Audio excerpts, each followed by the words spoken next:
Sin Fin, una película muy icónica para muchos, así que vamos a estar leyendo un poquito de esta historia y si les gusta voy a traer otros capítulos, ¿ok? Recuerden que con un like ayudan un montón al video y al canal, lo mismo con un comentario. Y si quieren seguirme en mis redes, estoy en Instagram, TikTok y La Temporada como Avipioli con H al final. TikTok es la plataforma donde estoy haciendo SMR y Instagram mi vehículo de comunicación con ustedes, así que son bienvenidos principalmente a esas redes, ¿ok? Y bueno, ya dicho. Y otra cosa, los lunes, porque bueno, el video se sube hoy domingo, los lunes son como recapitulación, recapitulando un poco algunos comentarios en mis historias de Instagram, así que si quieren dejen algún comentario con algo divertido, una anécdota o algo que les guste el video, y voy a estar eligiendo un par para ir publicando y hacer como una dinámica de los lunes después de ver los videos de los domingos en mis historias de Instagram, así que estaré atenta a lo que dejen en las cajitas de comentarios. Y ahora sí, vamos a comenzar con esta lectura que estoy muy ansiosa porque lo leí en el 2015, así que hay mucho que no recuerdo. Voy a empezar con el prólogo, algo bastante curioso que tiene la tipografía de este video es que ustedes en realidad van a estar viendo bien esto, pero esto está en efecto espejo y esto obviamente está en el normal, digamos, pero bueno, como la cámara capta al revés, entonces esto lo estoy leyendo bien por la cámara que dice el libro de ocasión. Muy bien, vamos a comenzar entonces. Empieza así. Esta era la inscripción que había en la puerta de cristal de una tiendecita, pero naturalmente solo se veía así cuando se miraba la calle a través del cristal desde el interior en penumbra. Afuera hacía una mañana fría y gris de noviembre y llovía a cántaros. Las gotas correteaban por el cristal sobre las adornadas letras. Lo único que podía verse por la puerta era una pared manchada de lluvia al otro lado de la calle. La puerta se abrió de pronto con tal violencia que un pequeño racimo de campanillas de latón que colgaba sobre ella, asustada, se puso a repiquetear sin poder tranquilizarse en un buen rato. El causante del alboroto era un muchacho pequeño de unos 10 o 11 años. Su pelo, castaño oscuro, le caía chorreando sobre la cara. Tenía el abrigo empapado de lluvia y colgaba de una correa, la cual llevaba a la espalda una cartera también del colegio. Estaba un poco pálido y sin aliento, pero en contraste con la prisa que acababa de darse, se quedó en la puerta abierta como un clavado en el suelo. Ante él tenía una habitación larga y estrecha que se perdía en el fondo en una penumbra. En las paredes había estantes que llegaban hasta el techo, aborratados de libros de todo tipo y tamaño. En el suelo se apilaban montones de mamotretos y en algunas mesitas había montañas de libros más pequeños, encuadernados en cuero, cuyos cantos brillaban como el oro. Detrás de una pared de libros tan alta como un hombre, que se alzaba al otro lado extremo de la habitación, se veía el resplandor de una lámpara. De esa zona iluminada se elevaba de vez en cuando un anillo de humo, que iba aumentando de tamaño y se desvanecía luego arriba en la oscuridad. Era como una de esas señales que se comunicaban de colina en colina. Evidentemente allí había alguien.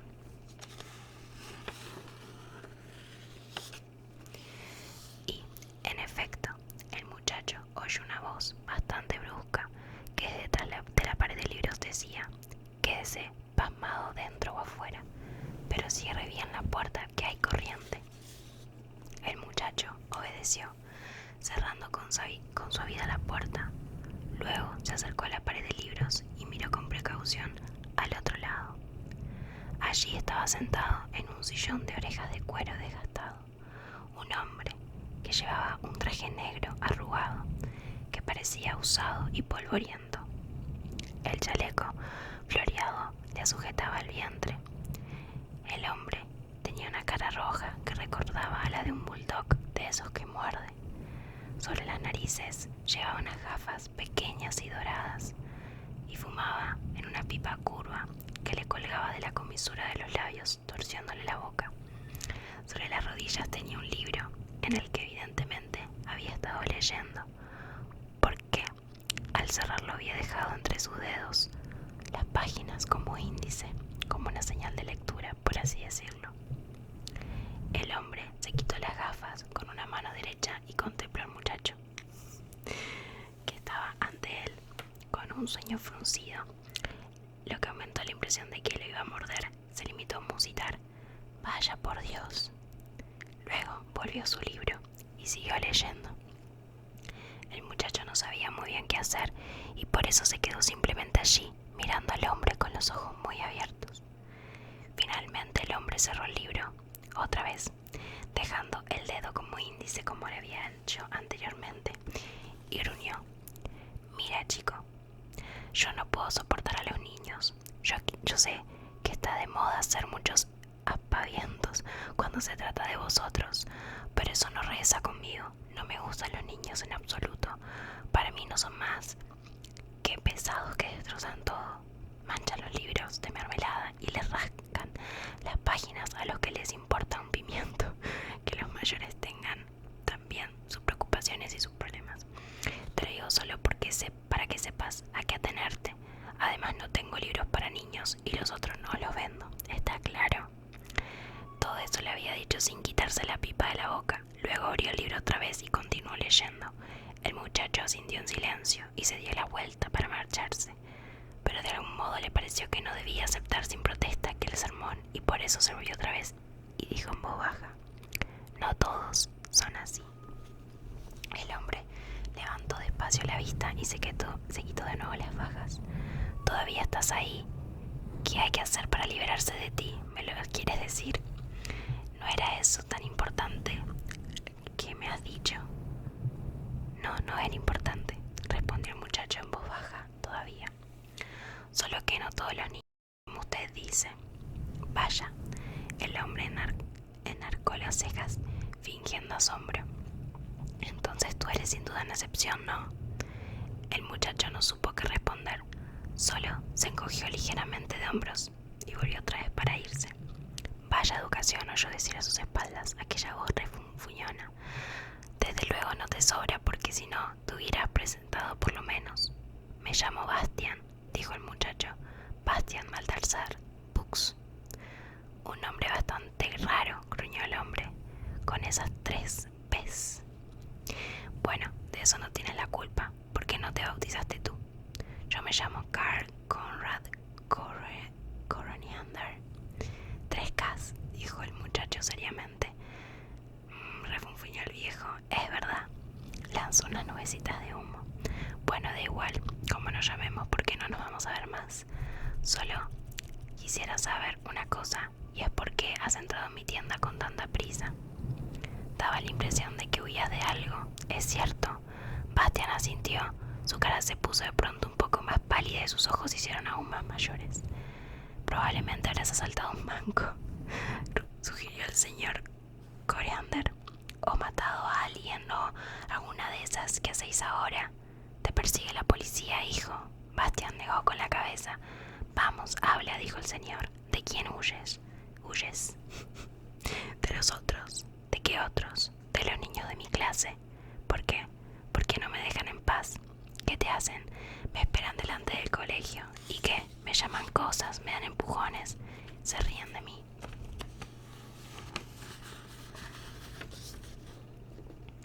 «¿Y tú te dejas?», dijo el señor, y miró al muchacho un momento con desaprobación y preguntó: «¿Y por qué no lees la boca?». Bastian lo miró asombrado. «No, no quiero. Además no soy bueno boxeando». «¿Y tal vez luchas bien?», quiso saber el señor. «Correr, nadar, fútbol, gimnasia. ¿No se te da bien nada de eso?». El muchacho dijo que no con la cabeza. En otras palabras, eres un flojucho, ¿no? Sebastián se cogió de hombros. Pero hablar sí que sabes, dijo el señor. ¿Por qué no les contestas cuando se meten contigo? Ya lo hice una vez. ¿Y qué pasó? Me metieron en un cacharro de basura y ataron la tapa. Estuve 2 horas llamando hasta que me huyó alguien. Refunfuñó el señor Coriander. ¿Y ahora ya no te atreves? Bastián asintió. O sea, dedujo el señor, que además eres una gallina. Bastián bajó la cabeza. Y seguramente el mejor de la clase, con todos sobresalientes y enchufado con todos los profesores. No, dijo Bastián, el año pasado me cargaron. Santo cielo, exclamó el señor, una nulidad en toda línea. Bastián no dijo nada, solo siguió allí con los brazos colgantes y el abrigo chorreando. ¿Qué te llaman para burlarse de ti? No sé, todo lo que se le ocurre. Por ejemplo, sentado en un bote, que si el bote se hunde. Bueno, está todo que abunde. No es muy ingenioso, opinó el señor. ¿Y qué más? Chiflado, cuentista, bolero. Chiflado, ¿por qué? Porque a veces hablo solo. ¿De qué, por ejemplo? Me imagino historias, invento nombres y palabras que no existen y cosas así. Y te lo cuentas a ti mismo. ¿Por qué? Bueno, porque no le interesa a nadie. El señor se quedó un rato en silencio pensativo. ¿Y qué dicen de eso tus padres?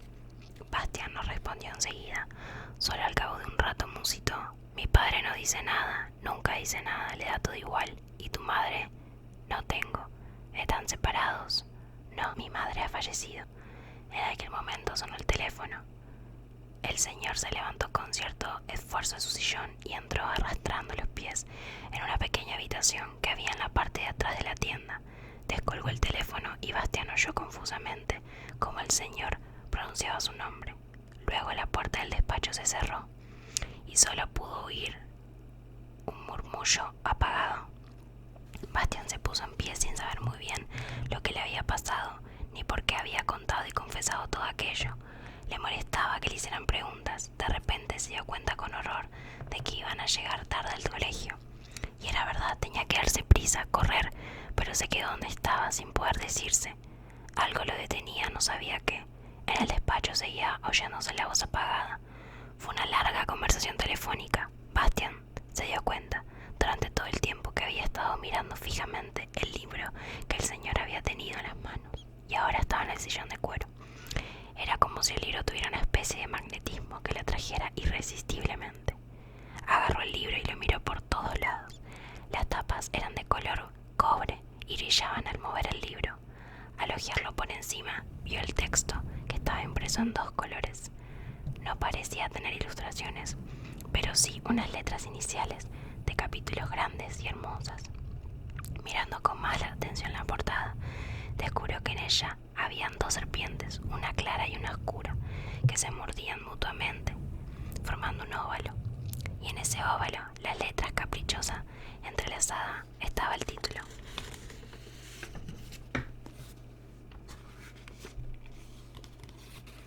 La historia interminable. Las pasiones humanas son un misterio, y a los niños les pasa lo mismo que a los mayores. Los que se dejan llevar por ellas no pueden explicárselas, y los que no la han vivido no pueden comprenderla. Hay hombres que se juegan la vida para subir a una montaña. Nadie, ni siquiera ellos, pueden explicar realmente por qué. Otros se arruinan para conquistar el corazón de una persona que no quiere saber nada de ellos. Otros se destruyen a sí mismos por no saber resistir los placeres de la mesa o de la botella.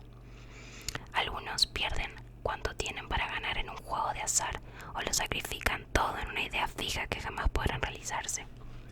Unos cuantos creen que solo serán felices en algún lugar distinto y recorren el mundo durante toda su vida, y unos pocos no descansan hasta que consiguen ser poderosos. En resumen, no hay tantas pasiones distintas como hombres distintos hay. La pasión de Bastián Baltasar Bux eran los libros. Quien no haya nunca estado tardes enteras delante de un libro, con las orejas ardiéndole y el pelo caído por la cara, leyendo y olvidando el mundo, y sin darse cuenta de que tenía hambre o se estaba quedando helado. ¿Quién nunca ha leído en secreto a la luz de una linterna bajo la manta, porque papá o mamá o alguna otra persona persona solicita le han apagado la luz con el argumento bien intencionado de que tenía que dormir porque mañana había que levantarse temprano. Quien nunca ha llorado, abierto disimuladamente lágrimas amargas, porque una historia maravillosa acababa y había que decir adiós a personajes con los que nunca había estado, pero sí había corrido tantas aventuras, a las que quería y admiraba, porque les había temido y rezado, y sin cuya compañía la vida le parecía vacía y sin sentido. Quien no conozca todo eso por propia experiencia no podrá comprender probablemente lo que Bastián hizo entonces. Miró fijamente el título del libro y sintió frío y calor en un tiempo. Eso era exactamente lo que había soñado tan a menudo y lo que, desde que se había entregado su pasión, venía deseando. Una historia que no acabase nunca, el libro de todos los libros. Tenía que conseguirlo, costase lo que costase. Costase lo que costase, eso era muy difícil de decir. Aunque hubiera podido ofrecer más de 3 marcos y 50 pfennig que le quedaba de su paga, aquel antipático señor le había dejado entender con toda claridad que no le vendería ni un solo libro. Y desde luego no se le iba a regalar, la cosa no tenía solución. Sin embargo, Bastián sabía que no podría marcharse sin el libro. Ahora se daba cuenta de que precisamente por aquel libro había entrado allí, de que el libro le había llamado de una forma misteriosa, porque quería que sea suyo, porque en realidad le había pertenecido siempre. Bastián escuchó atentamente el murmullo, que lo mismo que antes venía del despacho. Antes de darse cuenta de lo que hacía, se había metido muy deprisa el libro por debajo del abrigo. Lo sujetaba contra el cuerpo con ambos brazos, sin hacer ningún ruido. Se dirigió a la puerta de la tienda andando hacia atrás y mirando entre tanto temerosamente a la pared, la del despacho. Levantó el picaporte con cautela. Quería evitar que las campanillas sonaran y abrió la puerta de cristal, solo lo suficiente para poder deshacerse por ella. Silenciosa y cuidadosamente, cerró la puerta por fuera y solo entonces comenzó a correr. Los cuadernos, los libros, el colegio y la caja de lápices saltaban y tratebleaban en su cartera al ritmo de sus piernas. Le dio una punzada en el costado, pero siguió corriendo. La lluvia le resbalaba por la cara metiéndose por el cuello.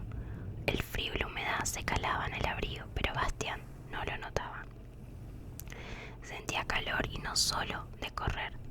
Su conciencia, que antes en la tienda no había tenido dicho en esa boca, es que eso le pertenecía y se había despertado de repente. Todas las razones que había sentido tan convincentemente le parecían de pronto totalmente increíbles y se fundieron como monigotes de nieve bajo el aliento de un dragón. Había robado, era un ladrón. Lo que había hecho era peor incluso que un robo corriente. Aquel libro era seguramente un ejemplar único e insustituible. Sin duda, había sido el mayor de los tesoros del señor Coriander. Quitarle a un violinista el violín, a un rey su corona, era peor que llevarse el dinero de su banco. Mientras corría, apretaba contra su pecho el libro, por debajo de su abrigo. No quería perdérselo, por muy caro que le costase. Era todo lo que le quedaba en ese mundo, porque a casa naturalmente no podía volver. Intentó imaginarse a su padre sentado en la amplia habitación, arreglada como laboratorio, y trabajando. A su alrededor había docenas de vaciados en su escaloya de dentaduras, porque era protésico dental. Bastián no había pensado nunca si a su padre le gustara realmente aquel trabajo. Ahora se le ocurrió por primera vez, pero ya no podría preguntárselo nunca más. Si volviera a su casa ahora, su padre salía del taller con su bata blanca y le preguntaría: ¿ya de vuelta? Sí, diría Bastián, no hay colegio hoy. Bastián vio antes sí la cara tranquila y triste de su padre y se dio cuenta que le sería imposible mentir. Pero tampoco podía decirle la verdad. No, lo único que podía hacer era marcharse a cualquier parte muy lejos. Su padre no debía saber nunca que su hijo se había vuelto ladrón y quizás ni se diera cuenta de que Bastián ya no estaba. La idea resultaba incluso aún tanto consoladora. Bastián había dejado de correr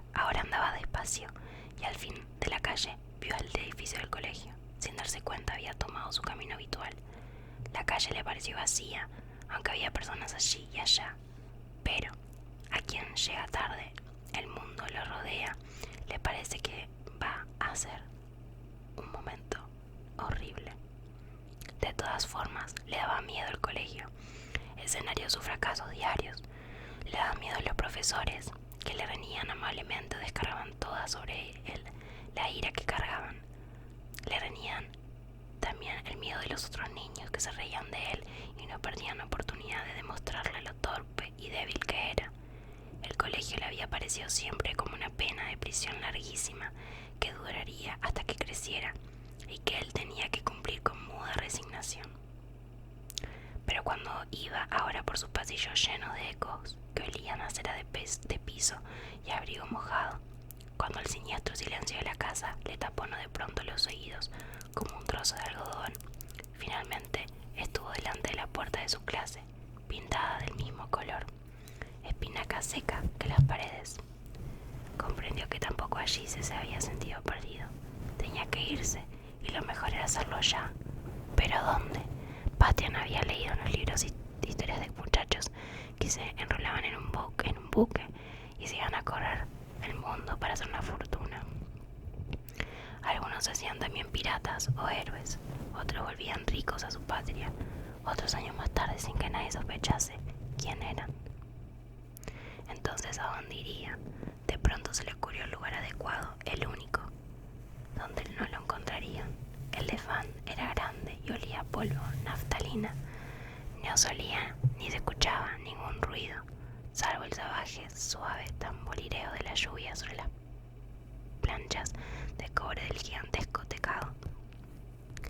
Fuertes vigas enrijecidas por el tiempo solían intervalos regulares de antarimado, hundiéndose más arriba, otras a vigas del armazón del tejado y perdiéndose en algún lado en la oscuridad. La única cosa viva en aquel momento y entorno, en donde el tiempo parecía detenerse, era un ratoncito que saltaba sobre el entarimado, dejando el polvo en las huellas diminutas.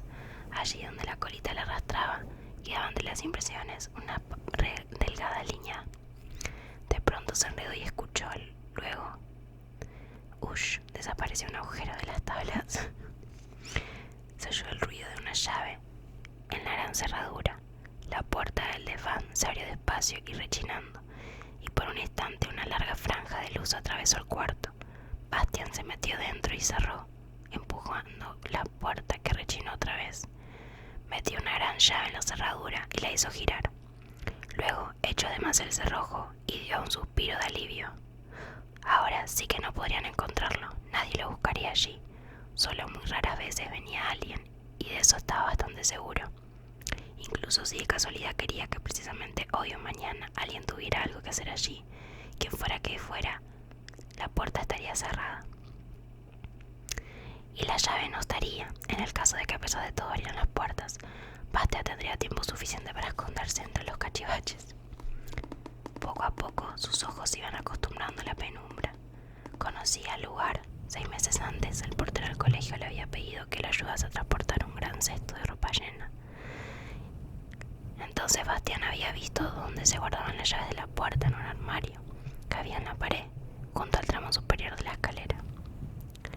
Bastian comenzó a titirar porque tenía el abrigo empapado y allí arriba hacía mucho frío. Por de pronto tenía que buscar un lugar en donde ponerse un poco más cómodo. Al fin y al cabo tendría que estar allí mucho tiempo. Cuánto en eso no quería pensar en el momento, ni tampoco en que pronto tendría hambre y sed. Había toda clase de trastos tumbados de pie, estantes llenos de archivadores y de legajos no utilizados hace tiempo, pupitres, manchas de tinta y amontonados, un bastidor del que colgaba una docena de mapas antiguos, varias pizarras con la capa negra, estufas de hierro oxidadas, aparatos, toda clase de retortas y probetas rajadas, una máquina electroestática. Bastian se decidió finalmente a hacer habitable el montón de colchonetas viejas. Uno, cuando se echa encima, se sentía casi como un sofá. Los arrastró hasta debajo del tragaluz, donde la claridad era mayor. Cerca había apiladas unas mantas militares de color gris, desde luego muy polvorosas y rotas, pero plenamente aprovechables. Se sentó sobre las colchonetas. Junto a él tenía su cartera y el libro de color cobre. Pensó que los otros en las clases de abajo debían de estar dando precisamente lengua. Quizás tuvieran que escribir una redacción sobre algún tema aburrido. Bastian miró el libro. Me gustaría saber qué pasa realmente en un libro cuando está cerrado. Naturalmente, dentro hay solo letras impresas sobre el papel, pero sin embargo, algo debe de pasar porque cuando lo abro aparece de pronto una historia entera. Dentro hay personas que no conozco todavía y todas las aventuras, hazañas y peleas posibles. Y a veces se producen tormentas en el mar, o se llega a países escondidos, o ciudades exóticas. Todo eso está en el libro de algún modo. Para vivirlo hay que leerlo, eso está claro. Pero está dentro, ya antes. Me gustaría saber de qué modo. Y de pronto sintió que el momento era casi solemne. Se sentó, agarró el libro, lo abrió por primera vez y comenzó a leer la historia interminable. Muy bien. Hasta acá nos llevó esta aventura, donde en realidad está por comenzar. Así que avísenme si les gustaría saber qué es lo que pasa con Bastian una vez que lee la historia interminable y cómo continúa la aventura que vive acá adentro. Así que espero que este video les haya relajado, que hayan podido adentrarse en esta historia, y si les parece la podemos continuar en un próximo video que sea de lectura. Les agradezco un montón por el apoyo de siempre.